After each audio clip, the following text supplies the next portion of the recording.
ผมนิวัฒน์ ณทีนะครับผู้จัดการส่งเสริมการเกษตรชำนาญการนะครับประจำอยู่ที่ศูนย์ส่งเสริมเทคโนโลยีการเกษตรด้านแมลงเศรษฐกิจจังหวัดเชียงใหม่นะครับซึ่งเดิมเนี่ยศูนย์ส่งเสริมเทคโนโลยีการเกษตรเนี่ยเราจะเรียกว่าศูนย์ผึ้งหรือเดิมทีเราเรียกชื่อเดิมทีนะครับเป็นศูนย์อนุรักษ์และขยายพันธุ์ผึ้งที่1จังหวัดเชียงใหม่นะครับเมื่อก่อนเนี้ยเรามีอยู่ด้วยกัน5ศูนย์นะครับศูนย์1เชียงใหม่รับผิดชอบ8จังหวัดภาคเหนือตอนบนนะครับศูนย์ที่2ศูนย์พิษณุโลกนะครับก็จะรับผิดชอบภาคเหนือตอนล่างนะครับศูนย์ที่3ขอนแก่นก็จะรับผิดชอบงานที่ทางภาคตะวันออกเฉียงเหนือทั้งหมดนะครับศูนย์4จันทบุรีนะครับแล้วก็ศูนย์สุดท้ายจังหวัดชุมพรนะครับก็จะรับผิดชอบงานทั้งหมดนะครับทั่วประเทศนะครับแต่ตอนนี้มีการปรับเปลี่ยนนะครับปรับเปลี่ยนบทบาทภารกิจของศูนย์นะครับตอนนี้ก็จะเหลืออยู่2ศูนย์นะครับเป็นศูนย์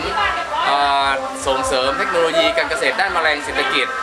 จังหวัดเชียงใหม่กับจังหวัดชุมพรนะครับ2ที่ซึ่งเราแบ่งหน้าที่การรับผิดชอบเนื้องานนะครับงานของศูนย์นะครับงานของศูนย์ก็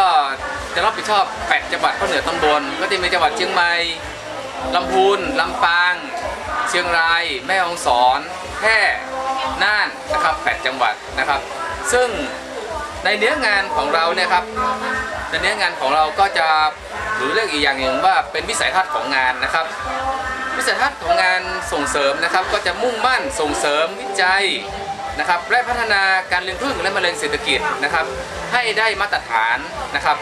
สร้างอาชีพที่มั่นคงนะครับยั่งยืนและเกษตรกรเนี่ยสามารถที่จะไปเป็นอาชีพได้นะครับภารกิจของศูนย์นะครับซึ่งจะมีเนื้องานนะครับก็จะมีเรื่องของเน้นหนักกับเรื่องของบทบาทที่เรารับผิดชอบก็จะเป็นเรื่องของงานบริการนะครับงานวิชาการในเรื่องของแมลงเศรษฐกิจทุกตัวนะครับภายใต้นี้เราก็จะมีในเรื่องของงานจัดฝึกอบรมเกษตรกรนะครับซึ่งการอบรมเกษตรกรเนี่ยเราจะทำในทุกปีนะครับงานเนี้ยเราจะมีงานที่ได้รับงบประมาณมานะครับถ้าเกษตรกรสนใจที่จะเข้ารับฝึกอบรมนะครับก็สามารถติดต่อ